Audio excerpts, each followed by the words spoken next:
my YouTube channel. I know it's been a while since I have updated you all, or actually posted a video, but I have been in the process of moving. As you can see, the background of my house, of my room rather, is different. I put out a poll on my Instagram asking for some questions because I thought I'd do something a little bit different. So thank you all. Thank you to everybody that actually put out some questions on my Instagram. I actually got about 30 questions, but I'm not going to be doing all 30. I'm probably going to do about 10 because I don't like long videos and I don't want to be talking for too long. So I'm gonna get right into it and start with the first question. Okay, so first question number 1. Why do you love Egg, Nando's and Amala from Lolac Peckham so much? So this obviously has nothing to do with cancer, but I didn't really specify what I wanted the questions to be about, so any type of question is fine.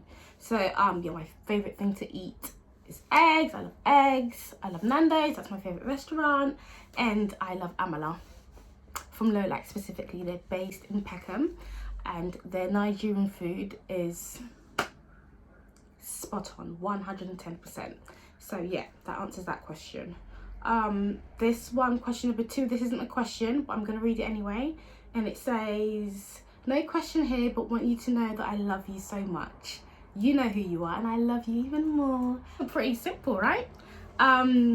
Question number 3, how are you doing and how are you feeling generally? So I'm doing fine, thank God. How I'm feeling, I feel okay.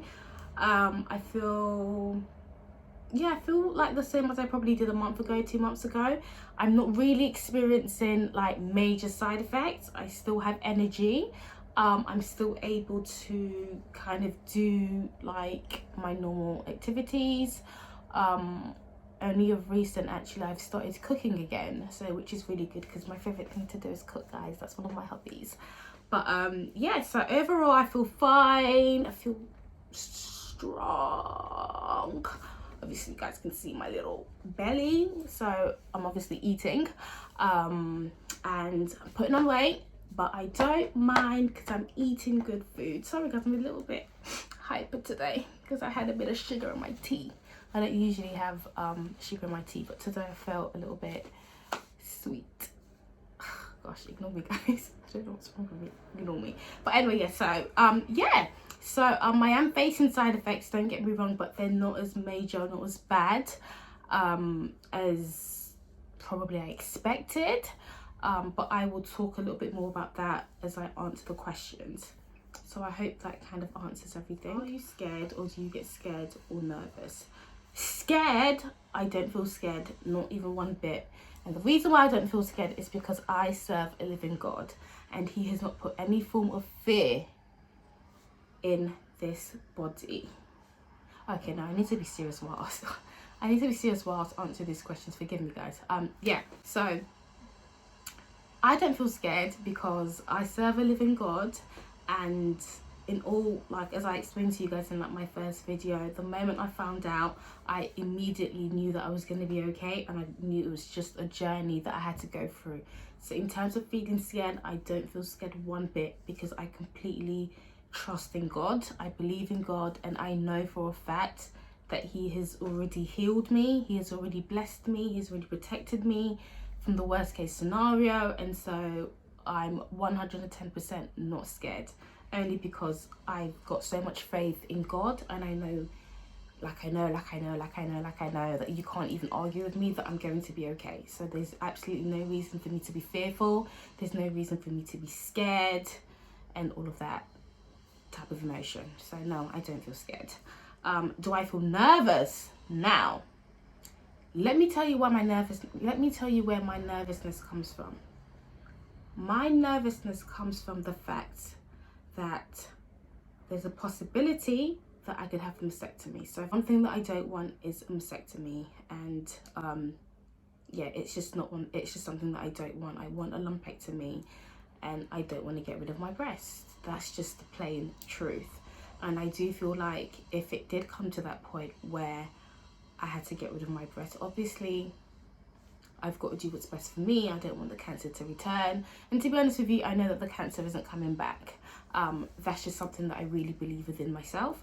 But in terms of having a mastectomy, it's not something that I want. I know people have had to do it and they're fine and they're still living their life, but it's just not something that I want to do. And I feel like if it does get to that point where the doctors do say, Miss Gokar, unfortunately, we're going to have a mastectomy, I think I will be very, very, very, very, very upset.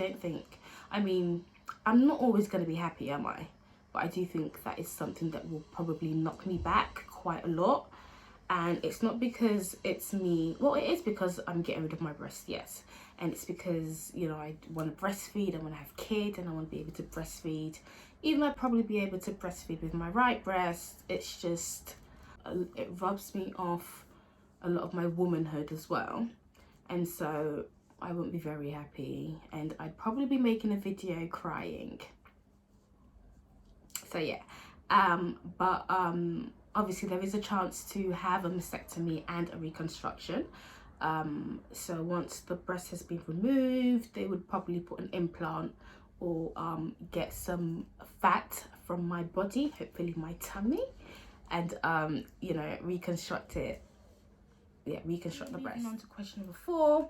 Question number 4 is, how have you adapted to your new cut, and do you get a lot of people staring? So how have I adapted to my new cut? So initially when I first got my hair cut, I was a little bit I look weird and I've got an egg head. I mean, I still have an egg head and I'm okay with that. I'm absolutely fine with that. Do I get people staring? To be completely honest with you, thank God, I have always been like the type of person, I actually don't care what people have to say about me or what people think about me. I'm quite confident when it comes to that. And so when I go out, I don't actually go out and start looking, oh my God, is that person looking at me and blah, blah, blah. I don't really look at that. I don't go outside looking to see if people are staring at me, because really and truly, I actually don't care. And yeah, but if that answers that question, so I have adapted to it. I don't go out with a hat or anything unless like I'm cold.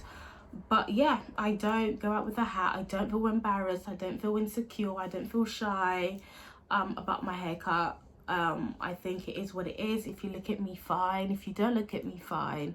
I'm not really looking at that, you know. All I know is that in this present moment in time, I'm alive and I'm breathing, and that's the most important thing. So yeah. Question number 5, what is my favorite restaurant? My favorite restaurant, guys, I am boring, it's Nando's. That's my first choice. And I do like duck and rice, actually. If you haven't tried it, check it out, duck and rice. Since being diagnosed, have you received any advice from doctors on staying active? Yes. So I have been advised that I can exercise between 35 minutes to 40 minutes a day. Do I do that? No. How long do I exercise for? About 10 minutes, because to be honest with you guys, right now I cannot walk for longer than 10 minutes because I am experiencing some really, really, really, really bad itchiness on the soles of my feet. And so yes, I can't really exercise for that long, but I will actually start, well yeah, once I take my antihistamines, I will probably try and do a bit of a longer walk, maybe 20 minutes, 25 minutes. But if that answers your question, Jaya, yeah, I can actually exercise between 35 to 40 minutes. I can exercise, yes. Okay, cool. Question number 6, I believe. What side effects are you experiencing, and a day in the life of chemo? So in terms of the day in the life of chemo, my next video will be a vlog on what I do on chemo day and so forth. So I will not answer that question now and actually show you, give you a visual representation of what happens in a day of life of chemo. I don't even know if that made sense, but you know. Side effects. So the side effects I'm currently facing, guys, so I had chemo yesterday, Tuesday. I have chemo every Tuesday, and I've noticed that the day after chemo, I have nausea. So this morning, actually, so every Wednesday morning, I'd say I have nausea. But this morning hasn't been too bad. What I usually do is I have a fizzy drink, ideally sparkling water. Today I had a bitter lemon. and that seemed to suppress it. I do have these nausea tablets that I take, and no, they just absolutely do nothing for me. So I've been prescribed something stronger. So nausea, itchiness, guys, itchiness. I hate having to scratch. I hate that, and I hate seeing people scratch, because when I see them scratch, or yeah, it just makes me itch. I just don't like it. I don't like itching. I don't like scratching. I don't like any of that. And unfortunately, guys, I get really itchy. The worst part is the soles of my feet, and so that's why I can only walk for that's why I can't walk for longer than 10 minutes, because it becomes really bad to the point where it's embarrassing if I'm on the road. Like, it's really embarrassing. I'm all like, oh, sit down. It's really bad. It's not a pretty sight at all. So that's another side effect. Another side effect I have, guys, is I get really bad hot flushes. And so, as you can see, I literally have like a fan. I have this fan with me like everywhere, just in case. But I have really bad hot flushes, and obviously it's because my female hormones are being suppressed because of the chemotherapy. And so it's kind of like, it's not menopause, but it's like the effect of menopause.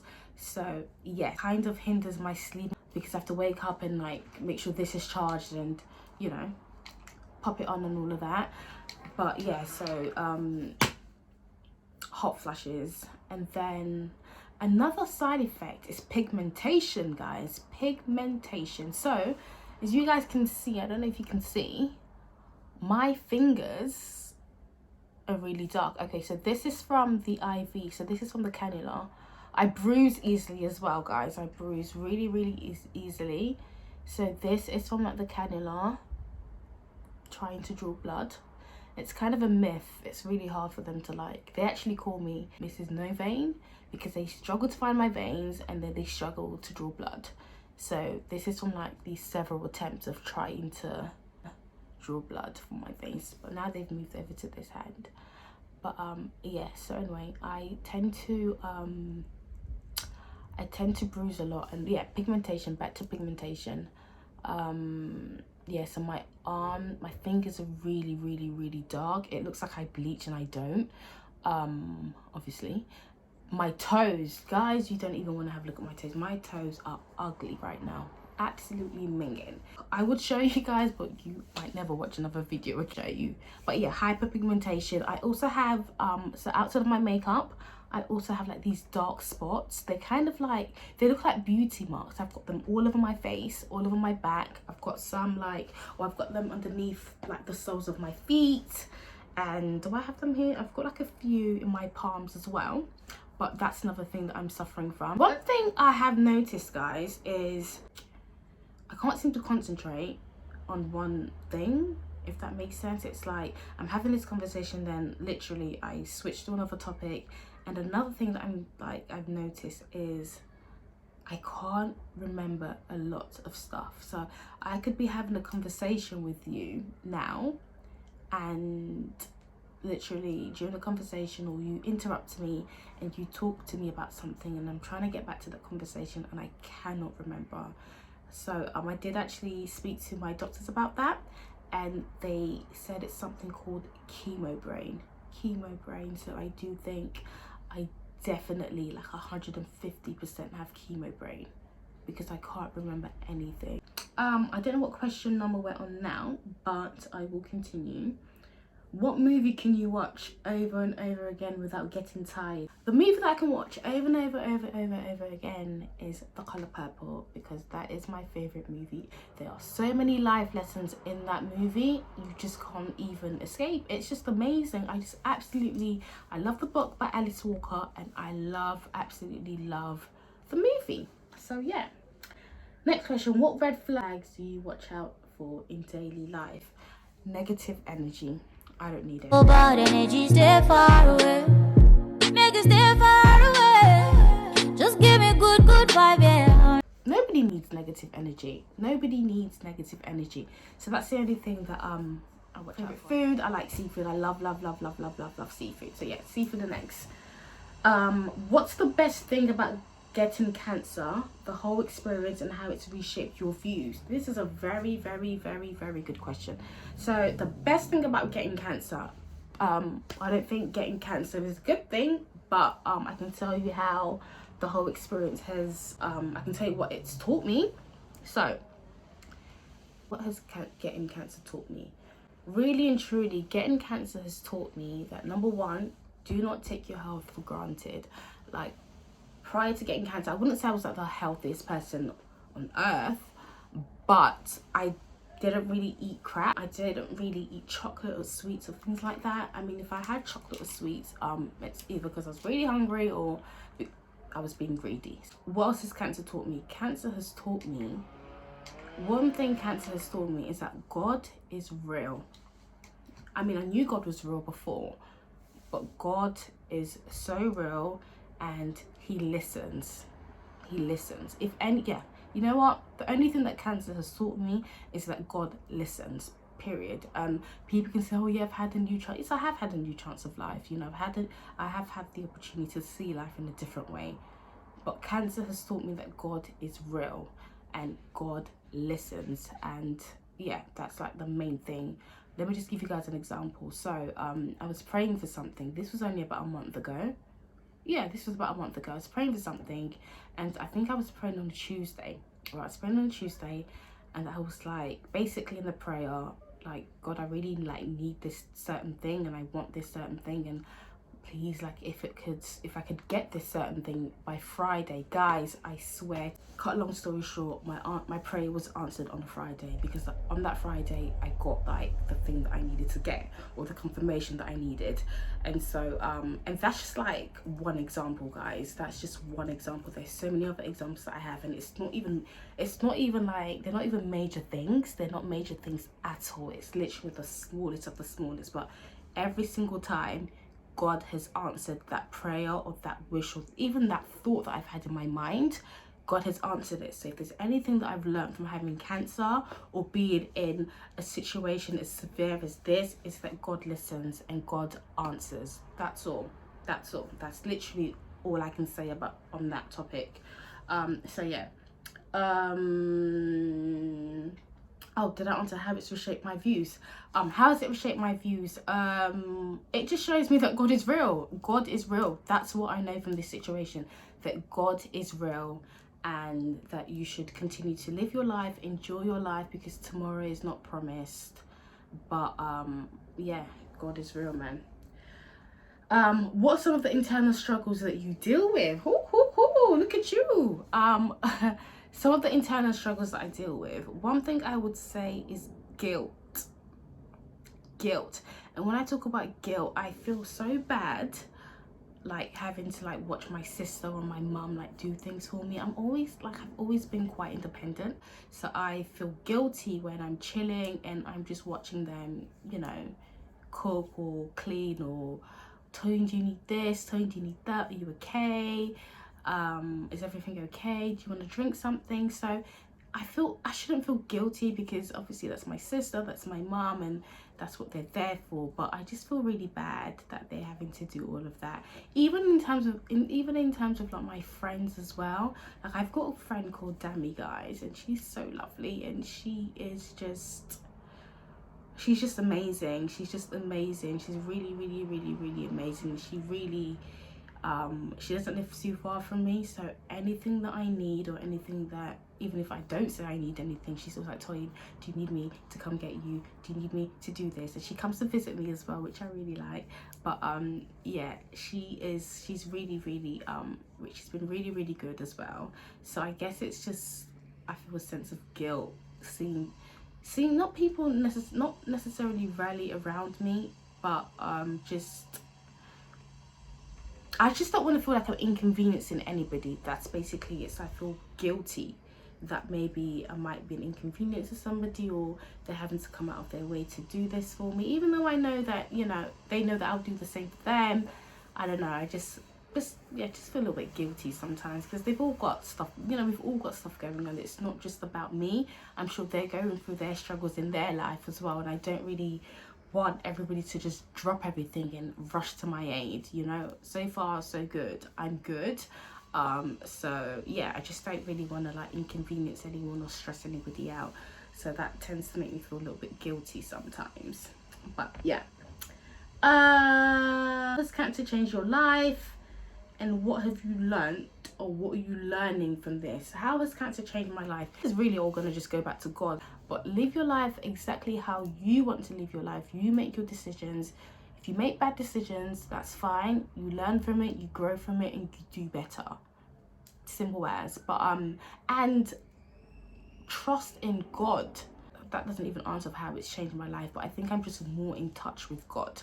I'm more in touch with God. I feel like I'm beginning to hear him a little bit louder, a little bit clearer. I feel like he has definitely opened up my spiritual eyes. He's opened my spiritual ears, and it's just taught me that life is for living. Be a good person, be kind, and really just live life. That's it. It's not really, there isn't much to it. Just live life.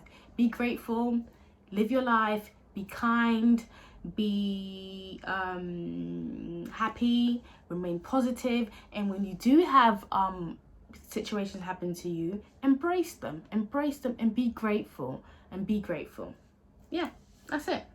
What was the first thing you thought about when you were diagnosed? The first thing I thought about when I was diagnosed was actually my sister, my mum, and my brother.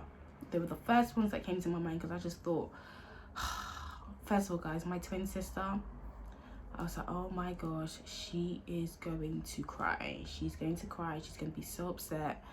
And yes, I was right. And I thought about my mum, thought about my brother, because I just felt like, oh my gosh, this is going to be so much for them. They're going to be so upset, so sad. And yeah, they were the first ones I thought about, because I wasn't gutted for myself. I was just gutted for them. I was so upset for them, because I just knew, oh my gosh, they're gonna be so sad. But yeah, so they were the first ones I thought about. Oh wow, this is more than like 10 questions. Okay, so let me wrap it up a little bit. Where do you draw your strength from to be so strong? I would say that my strength comes from the Lord. My strength comes from God, only because he's the only one that I know that can help me in this situation. And as I said earlier, he hasn't put any fear in me. And really truly, when you're diagnosed with cancer, when you're diagnosed with anything, or when you're in a position where you've got no other choice but to be strong, then I guess that strength automatically comes out. So yeah, guys, I hope this is a little bit informative, and I hope you all enjoy this video. So as you all know, please don't forget to like, subscribe, comment, share. If there's anything that you want to see next as well, do let me know and we can make it happen. But thank you all for watching. Catch up with you later. Bye.